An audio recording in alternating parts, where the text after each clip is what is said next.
kapag yung opponent mo is maingay, ibig sabihin, mahina ang ebidensya. And at the end of the day, they would come and seek for compromise. No? Because if your evidence is strong, you keep silent. Because you want to at least get all the surprises available na talagang how to pin down your opponent. No? Or the adverse party for that matter. Para pong ilog yan Kapag maingay, mababaw po, di ba? Pag malalim, tahimik. So, what I'm trying to say is that this kind of technique, yung optics nila, aside from being an optic, is a clear manifestation that their evidence is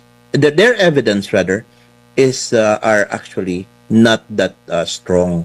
And pinupuna nila in order to create an illusion or an optics to the mind of the people na mahina itong defense ng kabila. Take note that they were always also saying that they should have presented, inarrate daw dapat kung ano yung nasabi doon sa kanilang pretrial brief, sa answer, bakit daw hindi ganun. You don't comment on that. Pabayaan mo yung kalaban mo if that is their style or feeling mo is pangit yung pagkagawa. Pabayaan mo. Let them do that. You concentrate on your own, especially in a prosecution like this one, because you have the burden of proof to have the respondent convicted.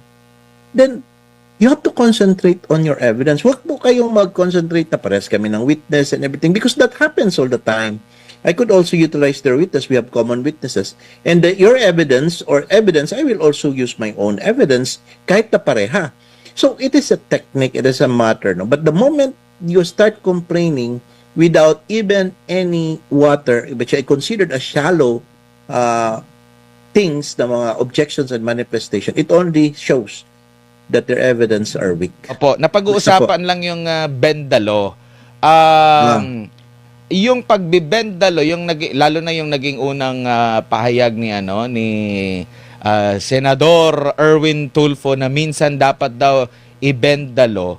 Pwede ba yung ganyan? Kahit sa anumang klase ng batas po, attorney, or stricto talaga na dapat maipatupad kahit masyakit ang batas, attorney? Yes po. Alam mo po yung ang Latin, no?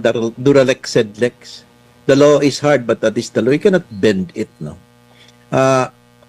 In fact nga, may mga ways wherein na the law may offer a little compromise. For example, if you do not declare right taxes, you will be invited guilty of probably tax evasion.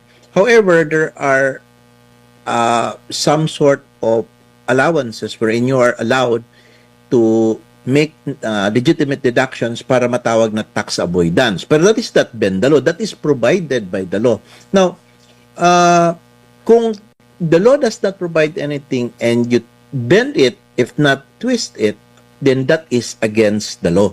Hindi po pwede ang bend the law.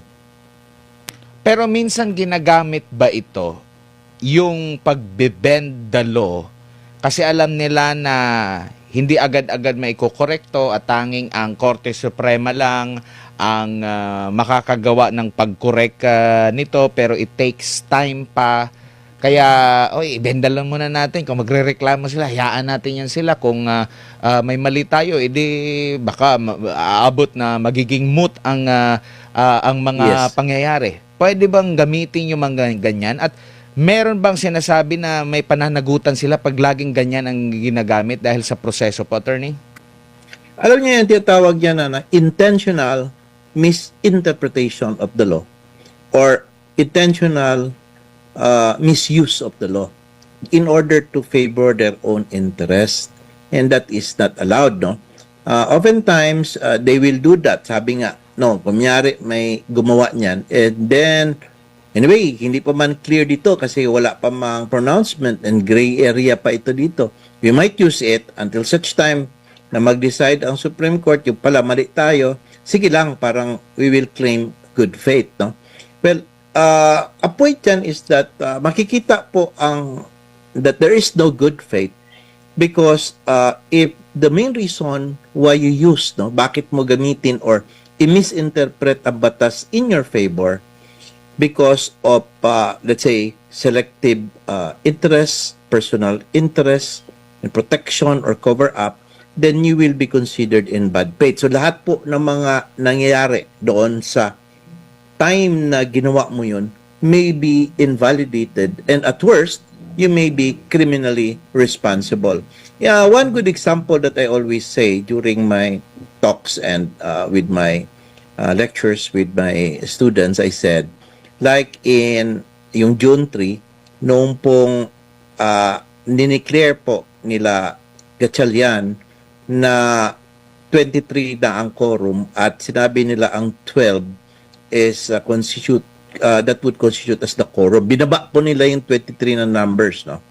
And they grabbed the power, no? Now, aking issue dyan is that whether or not they did it in good faith, considering daw sa Avelino versus Cuenco, and at the same time, yung mga past things na nangyari sa Jordan Lederilon, etc., it would taking into the whole context, yung ginawa ba nila doon, at saka yung mga corresponding na pangyayari before they formally took the true majority, yung nagkaroon ng special session, between that period, yung pong pinagagawa nila, tama po ba yon?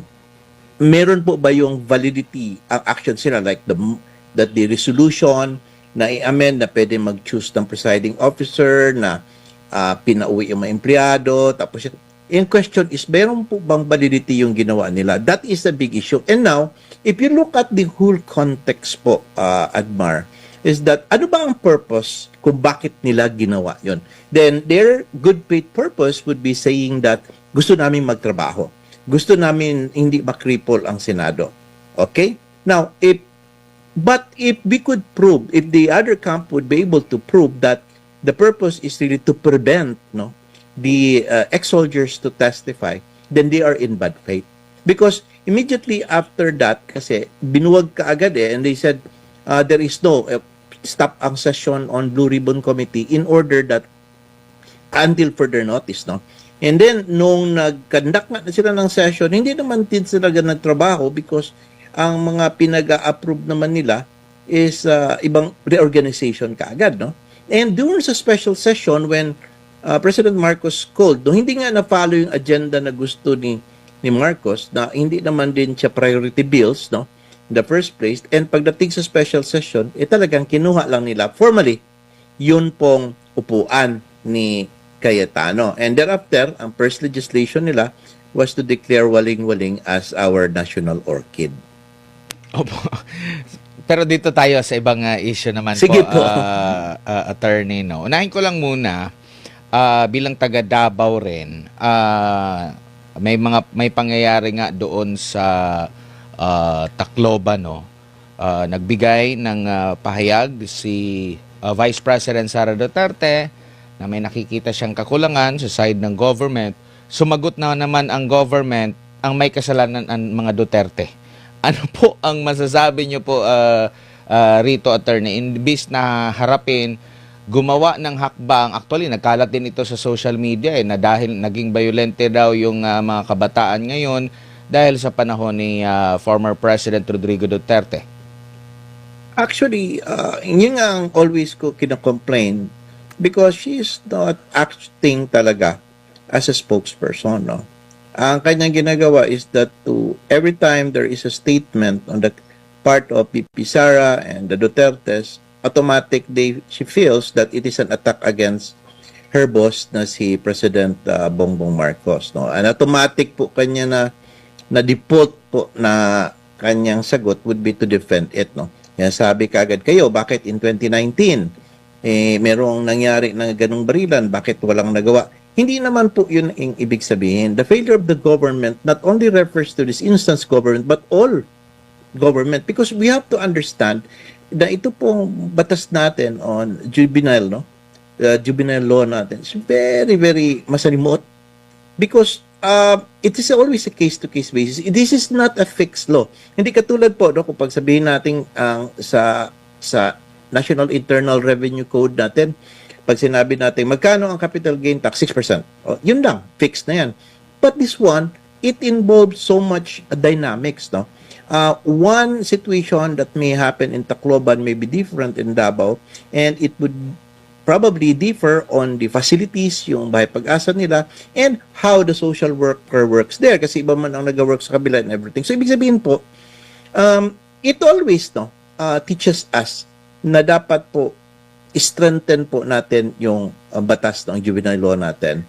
And by doing that, we have to seek those happenings na nangyari not only during this administration, including all past, because sino ba ang government na may gusto nito? Hindi man ito matter that we would want. And we have to understand that nagkakaroon po tayo ng tinatawag na generation gaps, Admar.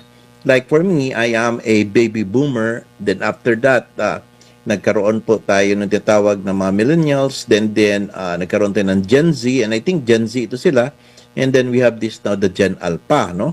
So what I'm trying to say is that, no, these children, when they were born, they do not know about the past 1972 martial law. They don't know about the war. They were not there. And when they woke up, meron na silang ganito, gadgets, and dependent on this gadget. So, meron po tayong tinatawag na generation gap. This must be filled in. So, in each particular government na dadaan po dyan, may kanya-kanya po yan silang pagsubok. Kaya nga, natawa na naman ako. That's why I do not listen to her anymore, kay spokesperson Claire Castro, because puro ad hominem, in defense kaagad sa boss niya. Default niya yan eh. Hindi default, nasagot niya kaagad, automatic. But hindi yun ang issue. Ang issue nito, how can the government now? It is not even ang enforcement ng problem. It's even the law that I see some loopholes that should be addressed to strengthen it. Hindi po ito ang executive department lang ang bantayan. Ang dami po. Ano pa yung mga basic units natin? Family, it starts there. Sa barangay, sa ating community, sa school, yun ang mga bagay na natin i-take care. Pati ang batas itself, no? Because we have to admit that this possibility, mangyayari ito ulit. Hindi man ito yung once lang ito mangyari, no? Because of the problem. So, dapat magtulungan. Pero ang kanyang default answer, sisihin kagad ang mga Duterte. Yun ang, that's why I do not listen to her anymore, Admar.